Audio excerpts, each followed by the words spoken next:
Kenapa ibadah sosial itu? Sesungguhnya pahala ibadah sosial itu nilainya lebih tinggi. Orang-orang yang membantu para janda, kemudian fakir miskin, adalah seperti orang yang berjihad di jalan Allah. Keutamaan ibadah sosial itu bisa kita laksanakan berbarengan dengan keutamaan ibadah pribadi. Memahami Islam, mengamalkan Islam secara kafah, secara lengkap, dan secara utuh, tidak sepotong-sepotong.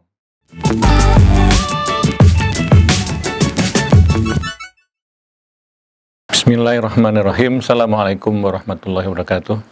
Alhamdulillahillazi arsala rasulahu bil huda wa dinil haq liyudhhirahu ala dini kulli wa kafa billahi syahida. Asyhadu an la ilaha illallah wahdahu la syarikalah wa asyhadu anna Muhammadan abduhu wa rasuluh la ba'dah. Pemirsa yang dimuliakan oleh Allah, kita lanjutkan dari sisi ibadah yang kita lakukan. Kita melihat bahwa ternyata di dalam beberapa nas Al-Quran maupun hadis, kita sudah mengetahui bahwa ada ibadah yang harus kita laksanakan, yaitu ibadah sosial. Nah, ada dalil yang perlu kita pahami. Ternyata Rasulullah SAW itu mengingatkan kepada kita tentang keutamaan orang melaksanakan ibadah sosial. Rasulullah bersabda, la'an amsiya ma'akhi fi hajatin ahabu ilayya min an a'takifa masjidil Madinah syahra. Rasulullah pernah mengatakan, sungguh aku berjalan bersama saudaraku untuk suatu kebutuhan lebih aku sukai daripada aku melaksanakan itikaf selama 1 bulan di Masjid Madinah ini. Rasulullah mengingatkan kepada kita bahwa Rasulullah lebih mengutamakan aktivitasnya di dalam ibadah-ibadah sosial daripada ibadah-ibadah sunnah. Di dalam ini adalah pelaksanaan ibadah itikaf di Masjid Madinah, kata Rasulullah. Nah, ini sebagai satu dalil buat kita, ternyata perhatian Rasulullah itu lebih besar terhadap masalah-masalah kemasyarakatan, masalah-masalah berhubungan dengan perbaikan masyarakat, yang pada dasarnya itu juga adalah bagian daripada ibadah. Ketika kita sedang memperbaiki masyarakat, menjadi aktivis-aktivis dakwah dalam masyarakat, itu berarti kita sedang menyempurnakan ibadah kita kepada Allah Subhanahu wa Ta'ala. Sehingga dengan ibadah itu, kita bisa memperbaiki masyarakat dengan sebaik-baiknya.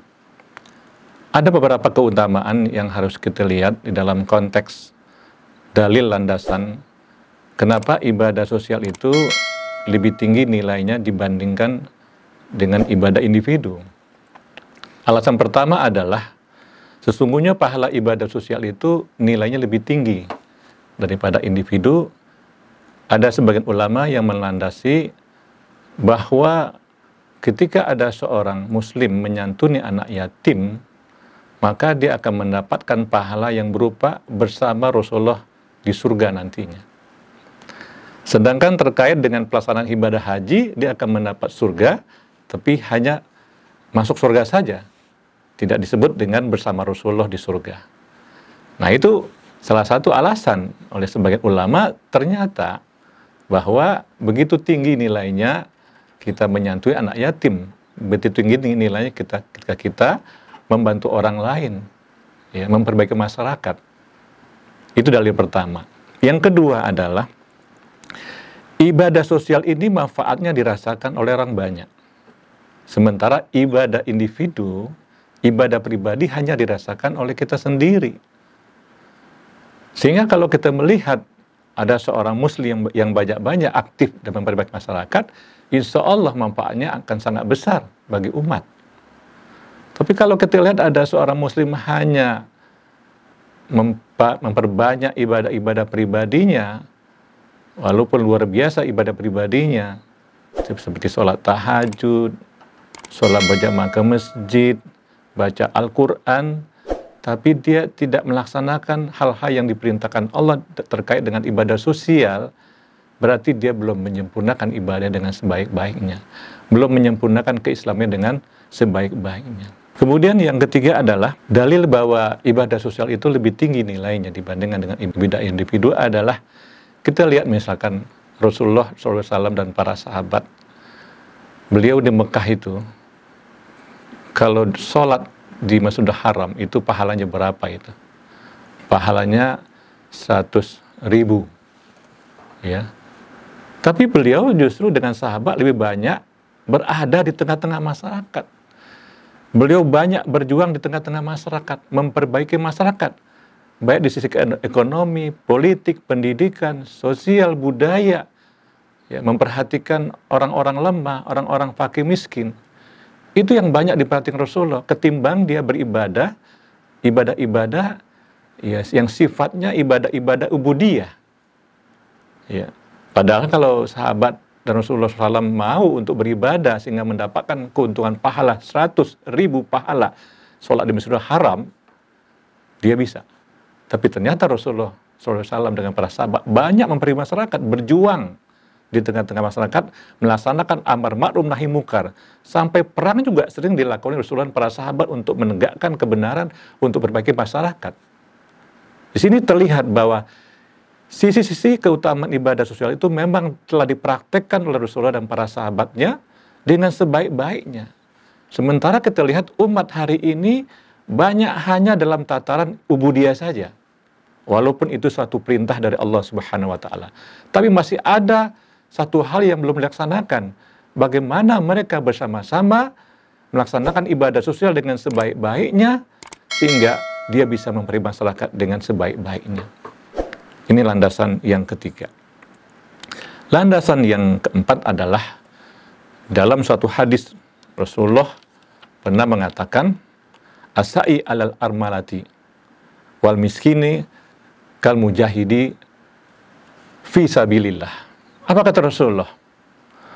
Orang-orang yang membantu para janda, ya, kemudian fakir miskin, adalah seperti orang yang berjihad di jalan Allah.